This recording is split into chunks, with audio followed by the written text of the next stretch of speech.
Bienvenidos y bienvenidas al seminario sobre analíticas del aprendizaje, una perspectiva crítica. Yo soy Jordi Adell, director del Centro de Educación y Nuevas Tecnologías. Me he dicho Jordi Adell, ¿no? Es divertido. La pantalla que veíais antes, esa que caían cosas, es una especie de contador sobre qué está ocurriendo en Internet segundo a segundo. Cuenta nuevos usuarios de Internet, nuevas búsquedas en Google y, como habéis visto, los números son absolutamente espectaculares. Internet y las nuevas tecnologías han provocado que el aumento de datos disponibles sobre los fenómenos más diversos sea brutal, sencillamente. A mí me gustaría hoy hablar de analíticas del aprendizaje enmarcándolo dentro del tema de los datos y de lo que se denomina Big Data. Y me gustaría hablar de estos temas. Lo haré más o menos en este orden. Haré algunas definiciones. Explicaré qué es Learning Analytics a través de uno de los marcos conceptuales que lo explican. Hablaré un poco de cuáles son sus presupuestos filosóficos de tipo epistemológico sobre el conocimiento. Veremos qué es, o intentaré definir qué es el Learning Analytics, qué promesas nos ha hecho, qué tipos de aplicaciones se han hecho o se están haciendo ahora mismo de Learning Analytics, y luego hablaremos un poco de caveats, de peligros, de cosas que hay que tener en cuenta. Porque aparte de la literatura abundantísima sobre Big Data y sobre Learning Analytics, también comienza a haber literatura crítica sobre el uso de datos a la hora de normar y gobernar procesos humanos, en este caso educativos. Y al final acabaremos con un debate. Si os parece, empecemos. La idea fundamental es que en Internet ocurren muchísimas cosas. Big Data es el nombre, como se conoce, a la enorme cantidad de datos que producen una serie de dispositivos. La verdad es que esa enorme cantidad de datos se mide en terabytes, en petabytes o en exabytes. Son unidades de medida que tampoco hace falta conocer muy bien, pero muchos datos. ¿Qué características tienen estos datos? Pues la primera de ellas es que se crean a una enorme velocidad. Es decir, no pensemos en datos estáticos, sino en un conjunto de tecnologías que generan flujos de datos brutales. Estoy viendo gente aquí que trabaja en campos en el que tienen imágenes en tiempo real. Por ejemplo, detección, satélites, cosas de ese estilo. La cantidad de datos que genera la humanidad es sencillamente brutal. Son muy diversos en variedad. Están estructurados y no estructurados en naturaleza. Es decir, los datos no salen limpios para usar, sino que en ocasiones hay que limpiarlos, hay que perfeccionarlos. A diferencia de otros temas en los que en ciencias humanas la cantidad de datos es inabarcable y lo que hacemos es seleccionar una muestra y extraer datos de una muestra bien seleccionada, los Big Data se caracteriza por ser exhaustivo, es decir, n igual a todos. Tenemos datos de toda la población, no datos de una muestra seleccionada o autoseleccionada. La resolución de esos datos pueden ser en ocasiones de grano fino o de identificación única, es decir, los datos están relacionados, son altamente relacionales entre sí y podemos, es decir, que tienen campos comunes que nos permiten relacionarlos y referenciarlos. Es una cantidad de datos flexible que puede crecer tanto en extensión, podemos añadir nuevos campos, como en lo que se llama extensionalidad, lo que se llama escalabilidad, es decir, puede crecer indefectiblemente hacia abajo, es decir, en cantidad de datos, y horizontalmente en cantidad de columnas, si queréis representarlos mentalmente como una tabla. A eso le llamamos Big Data, a esa cantidad de datos. Hay muchas aplicaciones y hay muchas cosas que provocan este tipo de cosas. En la diapositiva anterior, si os fijasteis, había el número de peticiones que se hacen, por ejemplo, a Google cada 60 segundos, 2,4 millones de búsquedas, o la cantidad de visiones de vídeos de YouTube cada 60 segundos, 2,78 millones. O la cantidad de tweets cada 60 segundos, 347.000, o los logins en Facebook, más de 70.000, más de 700.000 cada minuto. Es decir, mientras he empezado a hablar, se ha generado una cantidad de datos en los logs, en los registros de todos estos sitios, absolutamente brutal. Detalle de Amazon vende más de $200.000 en cualquier tipo de cosas de las que vende Amazon, es decir, no solo libros, durante ese minuto que hemos estado hablando. Esta es una idea, un cálculo, una estimación de cómo se producen datos en Internet. Sin embargo, todo esto es anecdótico, todos estos datos a nosotros no nos sirven, les sirven a esas empresas, ¿no?, que hacen este tipo de cosas. Estas serían las 4 grandes características de Big Data. El volumen, la escala de datos, la velocidad en la que se crean y la aparición de sistemas para analizarlos y tomar decisiones en tiempo real, en muchas ocasiones, la variedad, diferentes tipos de datos, y finalmente la incerteza de esos datos. En muchos casos los conjuntos Big Data no tenemos la calidad de datos que tenemos cuando hacemos una muestra controlada, previamente planificada, etc. Son lo que tenemos, los datos que hay. Vale. Esto es el landscape del Big Data el año 2016. Más o menos viene a ser algo así como los logos de todas las empresas que trabajan en distintos sectores relacionados con Big Data. Esto sería bonito verlo desde el 2008, 2009 hasta ahora, cómo ha crecido, pero la idea es simplemente deciros que Big Data es un gran negocio. Alrededor de los datos ha crecido un enorme sector o una serie de sectores que van desde infraestructura, equipamiento, hardware y software para manejar esas cantidades de datos, analytics, es decir, algoritmos y inteligencia para gestionarlos, para manejarlos, para unirlos, aplicaciones y analítica e infraestructura cruzada. De aquí me gustaría señalar una cosa, que es esto de aquí. Este cuadrito es educación, Big Data y educación, ¿vale? Fijaos el panorama y el tamaño del cuadrito respecto a todo ese tipo de cosas. De hecho, hay apenas unas cuantas empresas, K-Newton, de la que hablaremos después, Cleaver, Declara, Panorama y Naure. Bien. ¿Cuál es el problema con todo esto de los Big Data? Pues este. Si uno hace... Son portadas del libro. Solo hay 40. A las 40 me aburrí de bajar portadas del libro de Google Books. De hecho, hice una búsqueda, y no sé si me la creo, 136.000 resultados con la búsqueda Big Data en Google Libros, no en Google, en libros listados ahí, ¿no? Es realmente muy fuerte. Bueno, Big Data además ha desatado la imaginación de la gente. Hace unos años, la revista Wired publicó un artículo de Chris Anderson, su anterior editor, en el que proponía la siguiente idea. Si ya no tenemos que hacer muestras, no tenemos que extrapolar y deducir de nuestros datos, es el fin de la teoría. Es decir, si tenemos el suficiente número de datos y las técnicas necesarias para analizarlos, para buscar patrones, para buscar regularidades, para correlacionarlos, para hacer regresión y para hacer predicción, ¿para qué necesitamos teoría? Nos podemos acercar a los datos sin ideas previas y ver, a través de Machine Learning, a ver nuestros ordenadores, nuestros algoritmos, qué encuentran allí. Por lo tanto, Chris Anderson proclamó en un artículo de Wired muy citado, 800 y pico veces en Google Scholar, que se había acabado la teoría. A esto respondió Mark Graham, un geógrafo, en un artículo en The Guardian muy crítico, diciendo que, a ver, primera, Big Data ya es una teoría, segunda, que los datos no crecen en la naturaleza, sino que son producto humano, que para que haya un dato tiene que haber un instrumento sostenido por una teoría para obtener ese dato, que la realidad no se nos muestra graciosamente, es decir, cosas que no discutiría nadie en esta sala, como los metros que mide, tiene toda una historia detrás. Necesita que los hombres nos hayamos puesto de acuerdo, las mujeres, en qué es un metro, necesitamos una teoría de la medida, necesitamos muchas cosas. Y cuando hablamos de fenómenos sociales, medir no es tan sencillo como en muchos campos de la naturaleza.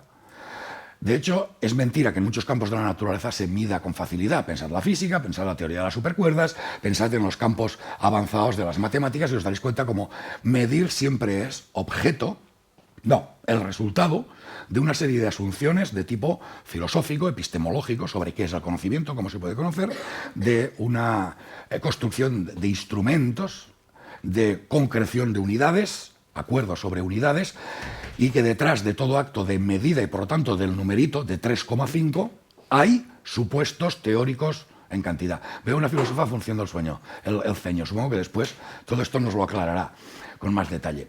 Bien, hay algunas publicaciones muy interesantes. Por ejemplo, Yo recomendaría, luego la presentación la colgaremos en la web del CENT y podéis bajar las referencias. Yo os recomendaría esta, por ejemplo, donde analizan Big Data como un mito actual.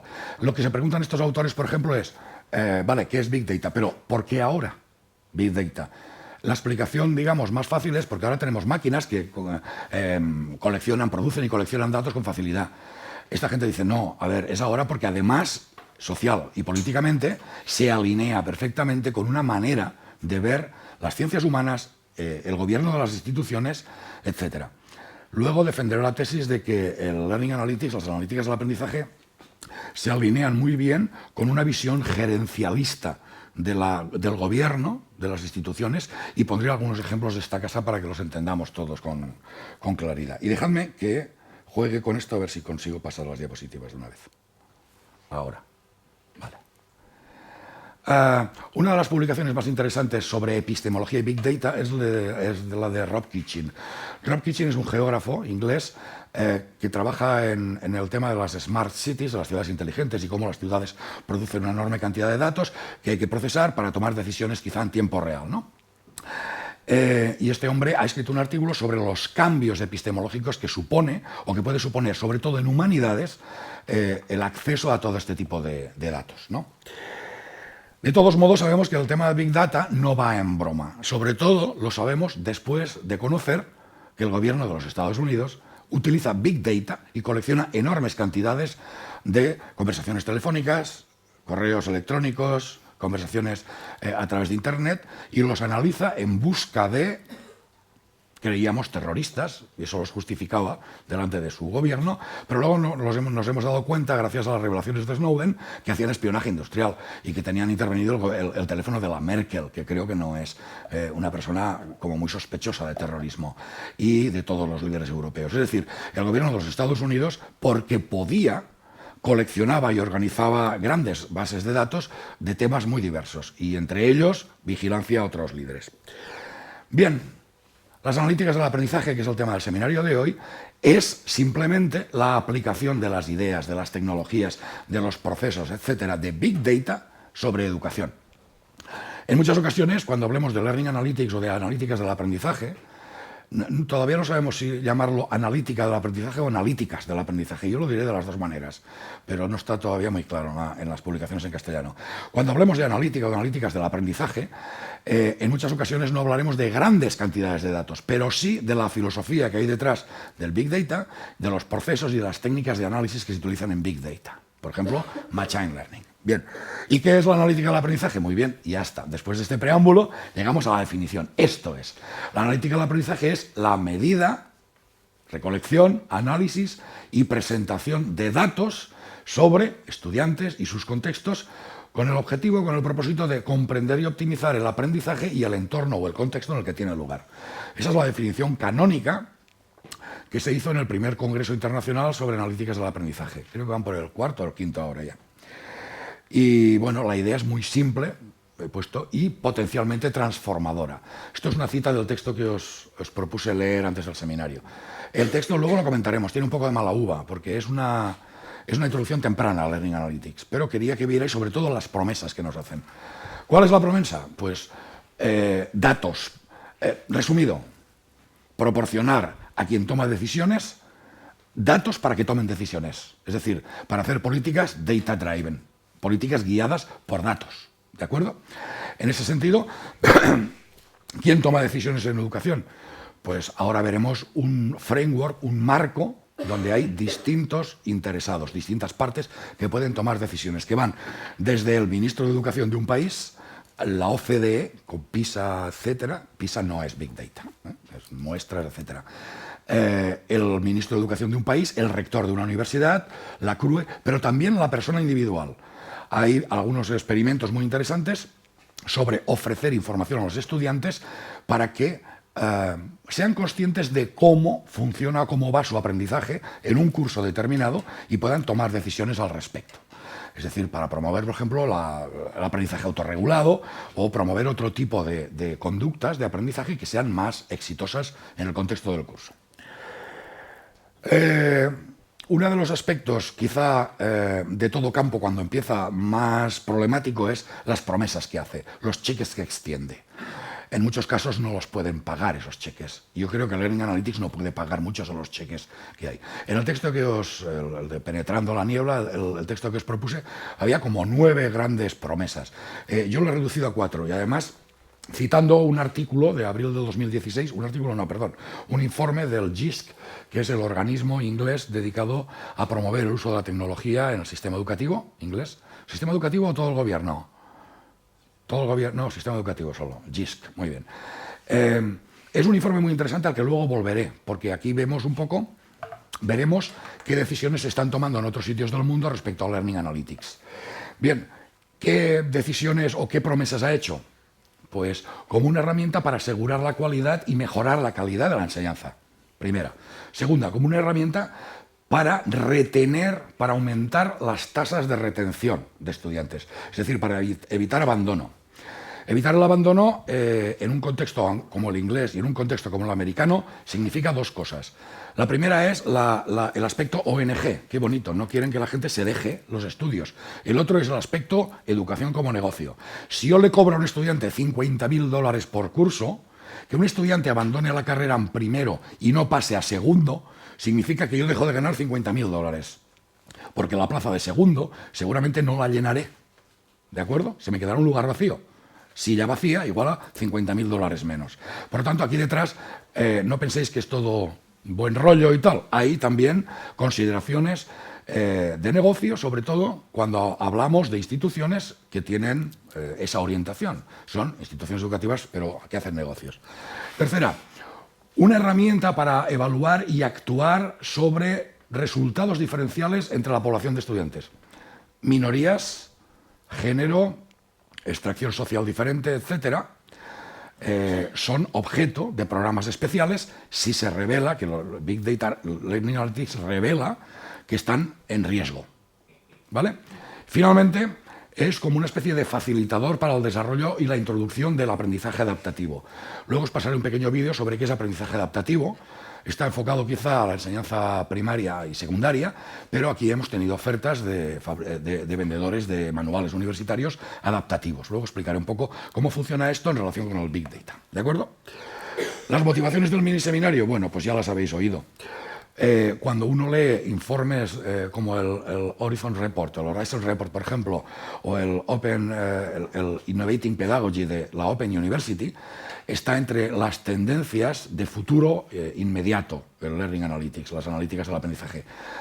Por ejemplo, en el Horizon Report de Educación Superior del año 2016, que estamos, como tendencias a corto plazo, el crecimiento del enfoque sobre la medición del aprendizaje es una tendencia, y entre desarrollos tecnológicos a vigilar, a corto plazo, 1 año o menos, analíticas de aprendizaje y aprendizaje adaptativo. Por lo tanto, es un tema actual, es un tema ideal para hacer un seminario en la universidad. De todos modos, bueno, esto es la primera página del Horizon Report. Tenemos un problema con el Horizon Report, y es que hace 6 años que está a punto de ser un tema de máxima actualidad. O sea, es una tabla de las tecnologías que hay que vigilar y controlar desde el año 2004, y os he marcado el Learning Analytics, Analytics and Adaptive Learning y Adaptive Learning Technologies, que viene a ser parecido a esto de aquí. Es decir, es un tema que está a punto de estallar, pero lleva 6 años a punto de estallar. Esto me recuerda una frase de Diane Laurillard referida a nuestro campo, a la tecnología educativa, a mi campo, que dice: la tecnología educativa está a punto de cambiar todo en educación. Dice, pero lleva años a punto de cambiarlo todo y todavía no ha cambiado nada, o poco, vamos.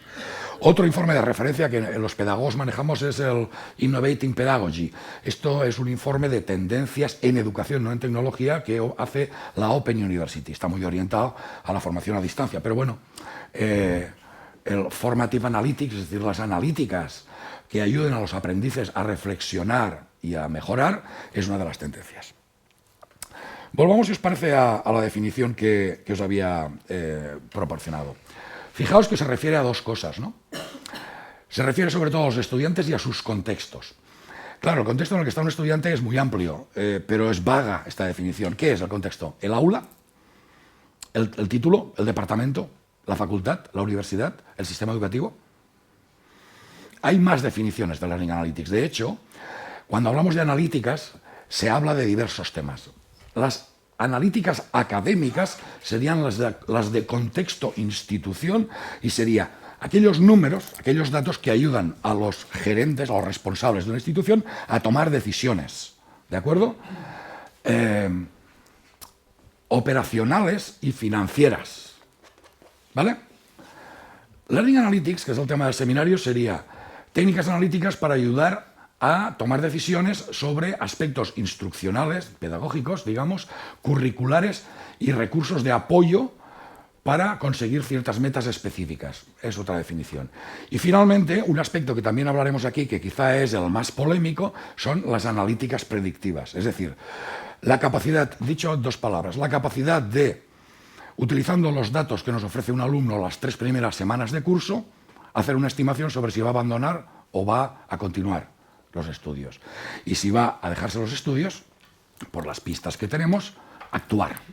Eso se llama conocimiento accionable, conocimiento para la acción, ¿de acuerdo?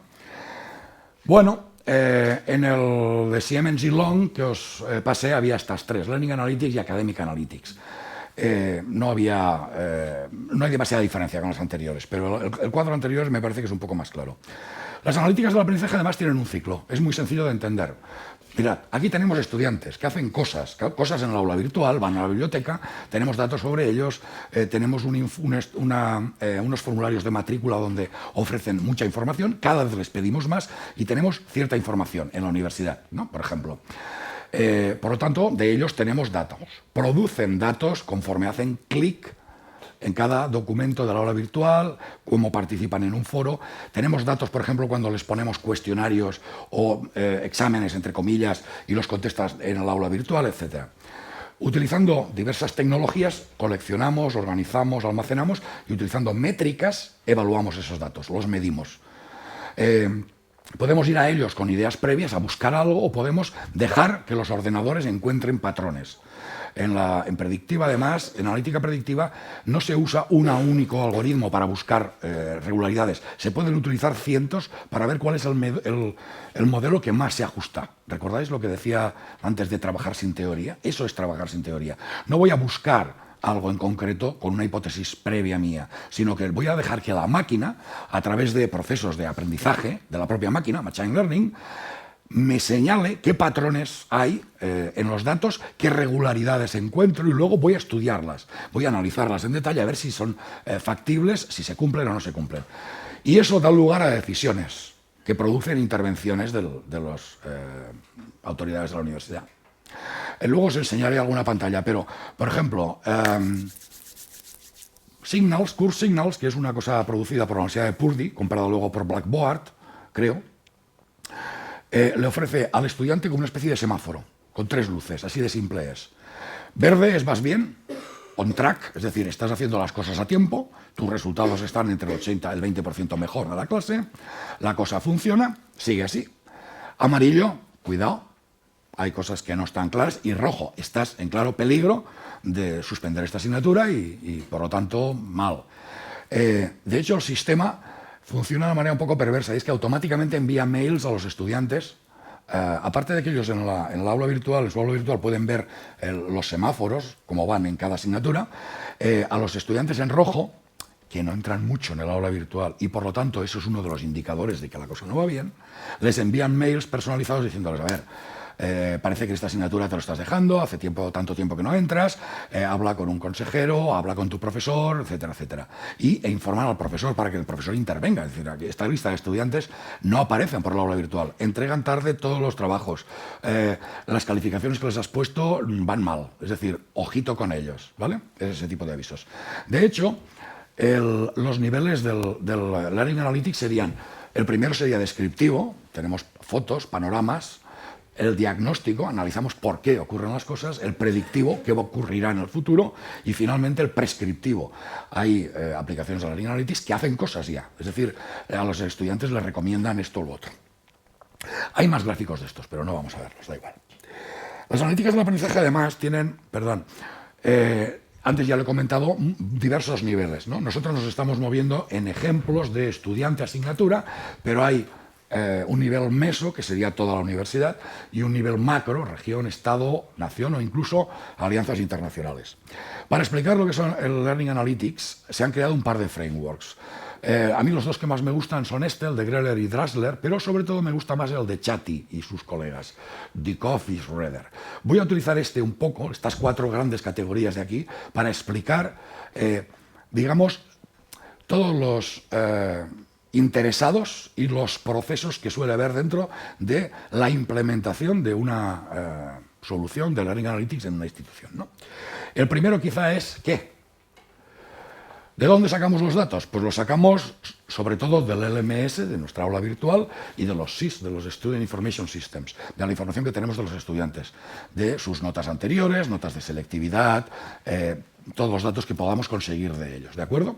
También datos de su actividad, datos de exámenes, pruebas, etcétera, y finalmente datos estáticos. Es otra, ECAR, clasifica los datos que podamos conseguir los estudiantes de estas tres grandes categorías, ¿no?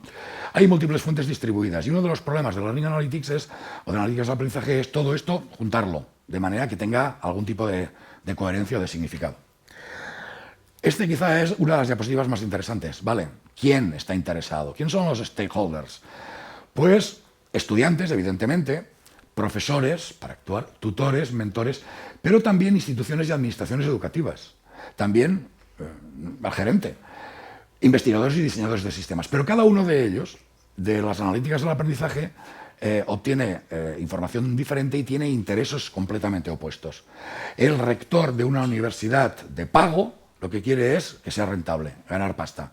El rector de una universidad pública quizá lo que quiere es sacar graduados cuantos más posibles al mercado y de la mayor calidad, ¿de acuerdo? El profesor lo que quiere es no perder estudiantes y los estudiantes lo que quieren es, siendo positivos, tener información suficiente para aprobar las asignaturas y para aprender, ¿vale? ¿Para qué? Para este tipo de cosas. Monitorización, predicción, tutorización, evaluación, adaptación, personalización y recomendación, que es una cosa que ahora después veremos, y sobre reflexión. Una de las cosas que se ha intentado evaluar en los últimos tiempos es si ofreciendo información obtenida por estos medios a los estudiantes cambian de comportamiento y digamos que se ponen en el camino que toca. Como todo en este tipo de historias, funciona a medias, no funciona al 100%. Sí que hay estudiantes que cuando les suena la campana dicen, quieto, me están mirando y voy a hacerlo bien. O estudiantes que no, simplemente porque sus con circunstancias sociales o lo que sea no lo hacen. ¿Qué tipo de estrategias se utilizan? Se utiliza muchísimo los dashboards, la visualización de información. Esa enorme cantidad de datos, los resultados de aplicar algoritmos sobre ellos, se suele representar a través de marcadores, indicadores, luces, semáforos, diagramas de estos de araña, de polígonos, de diferentes dimensiones, etc. Luego veremos alguno, ¿de acuerdo? Se utilizan técnicas de minería de datos, que está muy cerca del Learning Analytics. Lo que pasa es que no es tan glamurosa y es más antigua. Y finalmente se utilizan técnicas de análisis de redes.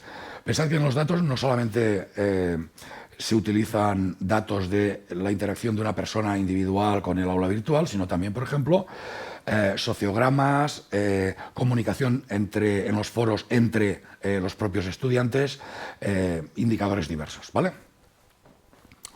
Voy a acelerar un poco, si os parece. Bien, vamos a algunos ejemplos. Esto es una pantalla del Signals de la Universidad de Purdue. Fijaos, por ejemplo, que esto es la alumna imaginaria Mary Major, que tiene estas asignaturas, y aquí tienen los semáforos, ¿vale? Todo en verde, todo estupendo y todo bien. Detrás tendría las prácticas, etc. Esto es una cosa que se llama, lo siento, pero se llama así, Bright Space Degree Compass, o sea, el compás del grado del espacio brillante, de una empresa que fabrica entornos virtuales de aprendizaje que se llama Desire to Learn, de 2L, ¿no? Deseo de aprender. Esta es su página web sobre Learning Analytics, tienen sus dashboards con sus gráficos explicando qué porcentajes de cada cosa, etcétera, etcétera. Y esto es supuestamente también lo que ve una alumna de una titulación, ¿no? Blackboard, otro gran fabricante de entornos virtuales de aprendizaje, también ofrece soluciones de analíticas del aprendizaje con este tipo de pantallas. En este caso es la de un profesor, ¿vale? Estos serían estudiantes en alto riesgo. Aquí hay como 3 dimensiones, una F, que sabéis que en el sistema inglés es suspendido, y aquí tendría como 3 dimensiones con una barrita, un deslizador que indica dónde están cada uno de ellos, ¿no? Ahí hay un D+, pero bueno.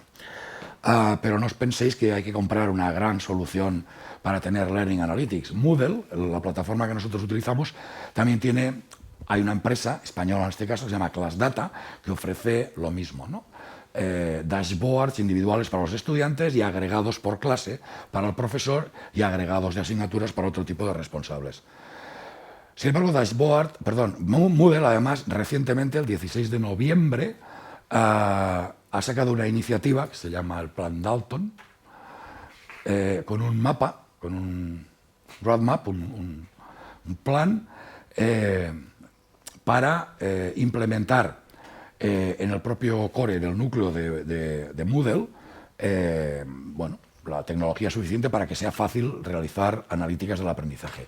Eso quiere decir que posiblemente en 1 año o 2, no sé cuánto tiempo, quizá en Moodle, y a un coste asumible de implementación, tengamos analíticas del aprendizaje, ¿vale? Uno de los aspectos que antes he comentado es el aprendizaje adaptativo, y no lo he explicado. Lo he comentado, pero no lo he explicado. Vosotros imaginaos que pudiéramos utilizar esa enorme cantidad de datos que tenemos recogidos de la interacción de los alumnos con dispositivos tecnológicos para modificar cosas del proceso de enseñanza-aprendizaje. Por ejemplo, podríamos modificar el orden en el que se les presentan los conceptos. Por ejemplo, podríamos modificar el tipo de media con el que les presentamos los conceptos. Quizá a un alumno le vaya mejor un texto, a otro le vaya mejor un texto con imágenes, a otro una simulación o un juego y a otro un vídeo. ¿Por qué? Porque sabemos por la historia pasada de ese alumno y por los datos que tenemos de alumnos sociométricamente similares a él, que así aprenden mejor. Vosotros imaginaos que además podríamos modificar la hora del día en el que le presentamos la información. Es decir, que si un alumno a las 9 de la mañana, estoy hablando de enseñanza media, por ejemplo, a las 9 de la mañana le va mejor con matemáticas, no le contemos historia, ¿vale? Sin embargo, a la compañera de pupitre le va mejor historia a las 9 de la mañana. ¿Tenemos tecnología para hacer todo eso? Sí, la tenemos y además está a la venta. Se llama aprendizaje adaptativo. Y esto es un ejemplo de lo que es aprendizaje adaptativo. Vamos a ver un vídeo de 5 minutos subtitulado para que veáis qué es aprendizaje adaptativo, en este caso orientado a enseñanza media, pero que sepáis que en la universidad ya hemos recibido ofertas de libros de texto adaptativos, ¿de acuerdo?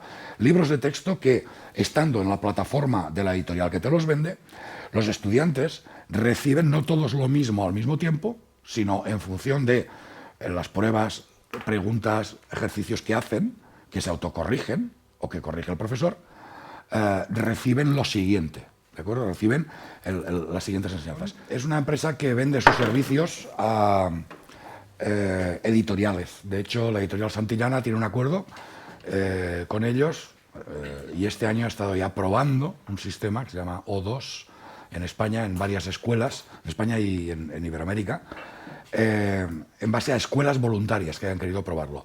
Canewton es una empresa que viene del mundo de la preparación de tests estandarizados, el teaching to the test, el enseñar para probar exámenes, ¿no? En el que los contenidos están muy bien delimitados, el tipo de preguntas también se conocen, básicamente como segundo de bachiller, ¿vale? Preparar para la selectividad. Sin embargo, Canewton no es una excepción. Estos son todo plataformas que se dedican a lo mismo, que se dedican al aprendizaje adaptativo, ¿de acuerdo? Bien, esta es una de las aplicaciones estrella de las analíticas del aprendizaje. Usar datos previos de aprendizaje de muchas personas para personalizar, entre comillas, yo creo que personalizar es otra cosa, personalizar el aprendizaje de los estudiantes a través de algoritmos que toman decisiones sobre qué, cómo y cuándo enseñar, evaluar, etcétera. Bueno, hay muchas aplicaciones realmente de aprendizaje, de analíticas del aprendizaje. ¿Qué vamos a ver en el futuro? Dejadme que os anuncie 2 o 3 tendencias. Una que es muy preocupante desde mi punto de vista es en la investigación. Os voy a leer una pequeña... un pequeño apartado de este artículo. Este artículo es el editorial del último número del Journal of Learning Analytics, ¿no? Es un párrafo un poco largo, lo voy a traducir así a buena pluma. Dice, pensando a través de las varias formas de conceptualizar y operacionalizar variables complejas como nuevas destrezas, se refiere a aspectos de tipo metacognitivo, afectivo y variables emocionales. El Learning Analytics necesita métodos de medida multidimensional. Lectura. De repente nos hemos dado cuenta que simplemente analizando conductas de éxito o fracaso en la transmisión de información no tenemos bastante información. Y que aprender es un fenómeno donde entran a formar parte aspectos emocionales, aspectos holísticos, afectivos, etcétera, etcétera. Sigo.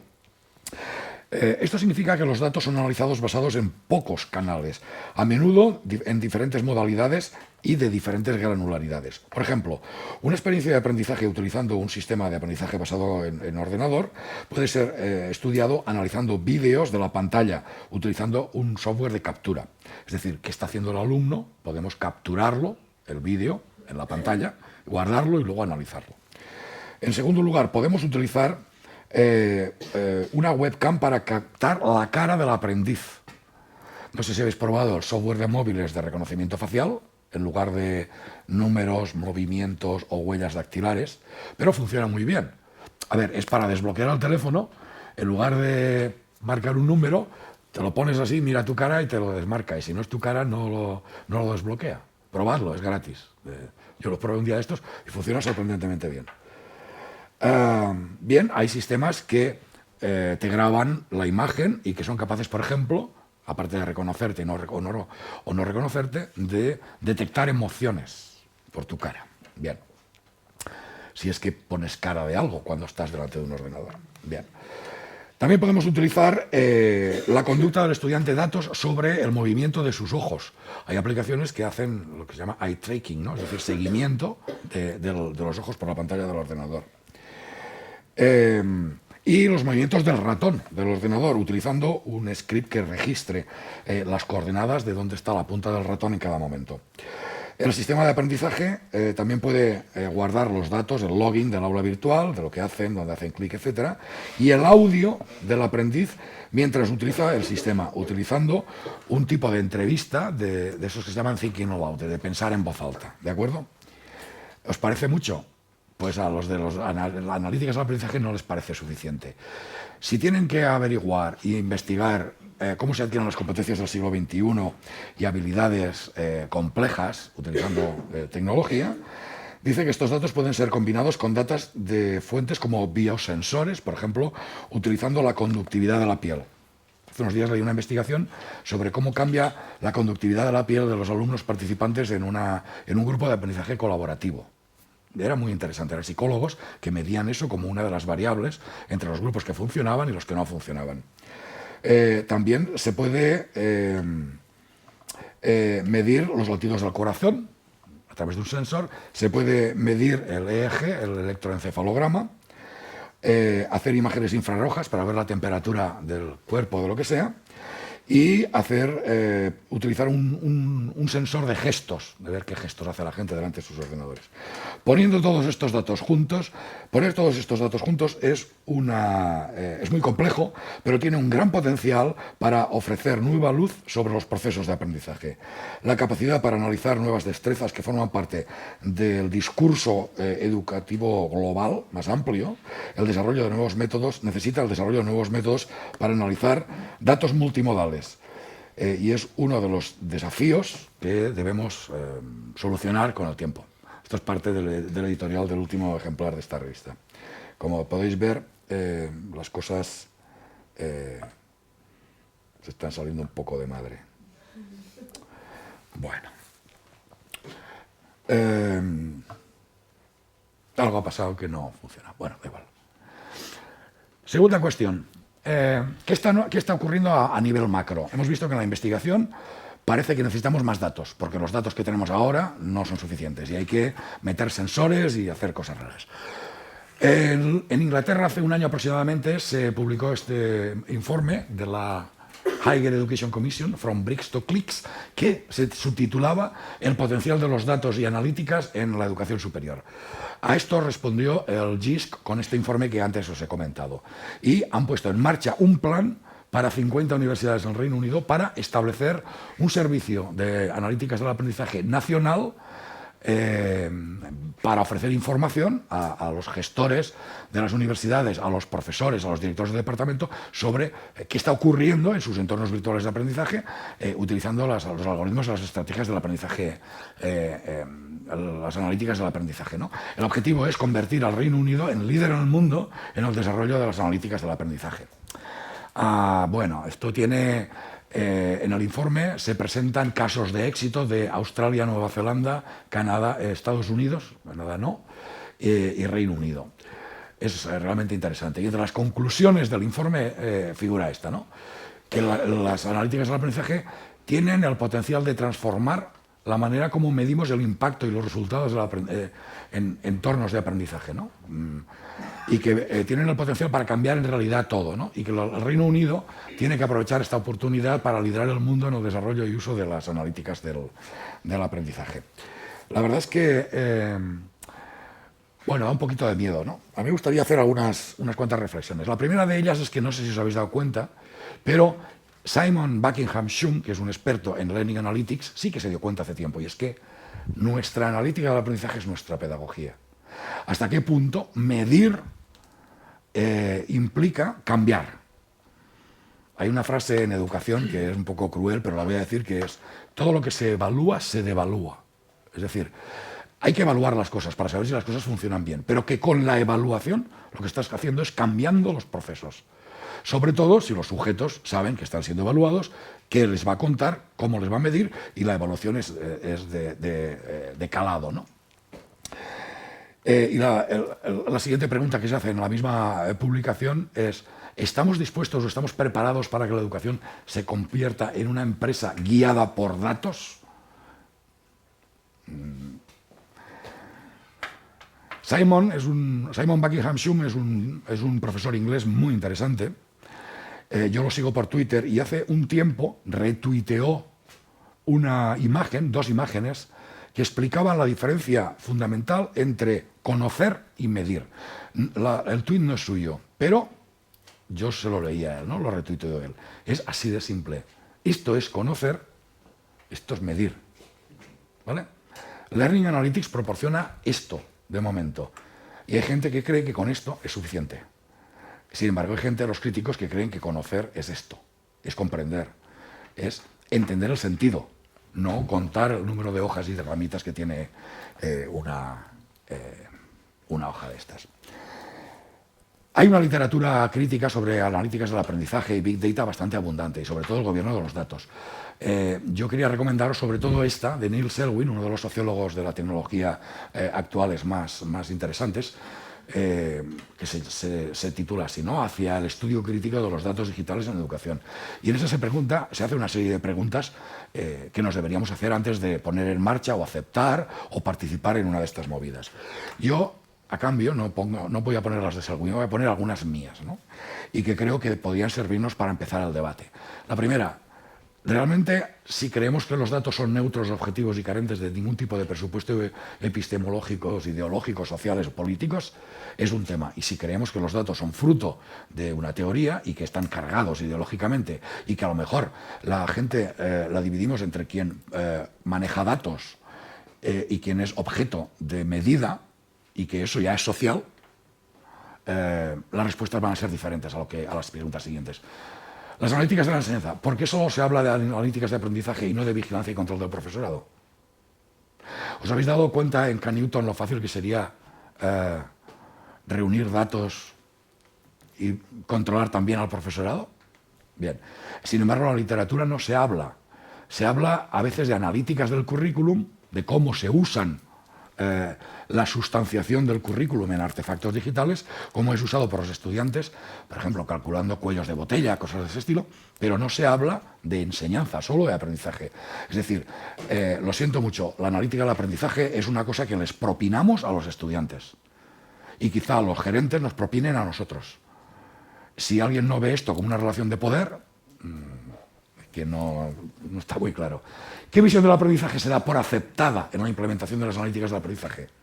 Después de todo lo que hemos visto, si uno analiza medio críticamente las propuestas que hemos visto, se da cuenta de que aprender para esta gente es básicamente adquirir información y que enseñar es básicamente transmitir información y que la evaluación consiste básicamente en medir la cantidad y la calidad de la información que es capaz de almacenar y reproducir fielmente un alumno en un momento determinado, como a través de pruebas estandarizadas que pueda valorar un ordenador. ¿De acuerdo? El problema de entrar con ordenadores a un sitio y medirlo todo es que todo lo que se puede medir con ordenadores es medido, pero es mucho más complicado medir cosas que son importantes, pero que no se pueden medir con ordenadores. ¿De acuerdo? 4 preguntas más. ¿Cómo transforma la enseñanza del aprendizaje universitarios el análisis sistemático y constante de las huellas digitales de estudiantes y profesores? ¿Cómo cambia las relaciones entre estudiantes y profesores el software antiplagio? ¿Os lo habéis preguntado alguna vez? ¿Alguien lo usa? La relación básica entre profesor y estudiante es: desconfío de ti, no me fío. Como no me fío, voy a coger tu producto, lo voy a meter en un ordenador y me voy a decir si está copiado de la internet o de otro sitio o no. Y como esté copiado, tú y yo vamos a tener una entrevista que no te va a gustar. Eso es la relación software antiplagio. Las relaciones de confianza, que son básicas en la comunicación educativa, pues se pierden. De hecho, es tal negocio. ¿Alguien ha pasado algún artículo o paper por algún sistema de estos antiplagio? ¿Ya? En algunas revistas lo exigen. 8 euros, 8 dólares, ¿verdad? Es decir, cuando vas a enviar un artículo a una revista, tú mismo vas a una página web, pagas 8 dólares y te lo pasan por el software ese antiplagio que se supone que mira si tienes párrafos copiados de otros sitios y que tienes lo que tienes que rehacer, para que no te pillen los de la revista y te lo tiren atrás, por eso precisamente. Normalmente te has dejado comillas o has maquetado mal el artículo, porque nadie que plagie, como los rectores de algunas universidades, envían sus artículos a ese tipo de cosas. Es decir, la gente que lo usa se deja 8 dólares para comprobar que no se ha despistado. Bueno, vamos a parar con el software antiplagio. Pero este tipo de preguntas deberíamos hacérnoslas. ¿Cómo transforma las analíticas del aprendizaje los contenidos del currículum? ¿Qué tipo de cosas podemos enseñar utilizando este tipo de tecnologías para medir? Y la comunicación offline y online entre profesores y estudiantes y entre los propios estudiantes. ¿Cómo cambia o cómo cambiaría lo que estamos haciendo ahora en las clases si los estudiantes supieran que el ordenador, todo lo que hacen en el ordenador, va a ser objeto de medida, cuantificación, resumen en una serie de métricas y que eso posiblemente tú lo vas a conocer y va a influir en la nota que les pongas? Pensadlo por un momento. ¿Qué precauciones y garantías es necesario adoptar para el uso de datos personales? De hecho, ya se ha publicado un código extensísimo de precauciones que hay que tener en cuenta a la hora de implementar analíticas del aprendizaje en una institución para respetar los derechos de la privacidad de los estudiantes, ¿de acuerdo? Y finalmente, esta es la que yo prefiero. ¿Cómo cambia la forma de tomar decisiones y el gobierno de las universidades si utilizamos analíticas del aprendizaje, si queréis, y de la enseñanza? ¿Cómo cambia la manera de tomar decisiones de nuestros gestores, de los vicerrectores, del gerente, del rector, a la hora de tomar decisiones si tuviera ese tipo de métricas y de dashboards que pueden indicarle cosas ahora mismo como qué profesor está en clase y cuál no? ¿Qué estás haciendo y qué no estás haciendo? ¿Cuáles son los resultados de tus alumnos en la última evaluación que hiciste? Ese tipo de cosas. Pensad el tipo de vigilancia y de control. Estamos yéndonos hacia una universidad gran hermano, es decir, que la tecnología permita vigilarlo todo, transformándolo para poder vigilarlo todo, nos va a convertir en la sociedad del gran hermano, o si queréis un poco más cool, Foucault, vamos hacia una universidad panóptica, vamos a una universidad, de hecho, post-panóptica. Ya sabéis que en Vigilar y Castigar proponía la arquitectura del panóptico de Bentham como una tecnología del poder.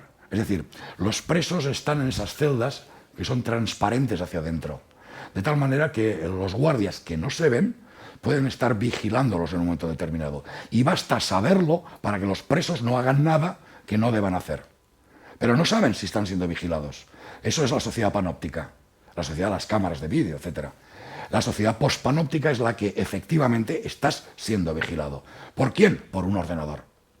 Por un ordenador que pita cuando Por ejemplo, un día llegas a clase 20 minutos tarde porque ha pasado algo y no pasas la tarjeta por la mesa y sabes que al día siguiente por la mañana tienes un mensaje automatizado de un ordenador que dice no estuviste en clase tal día, ¿qué hiciste?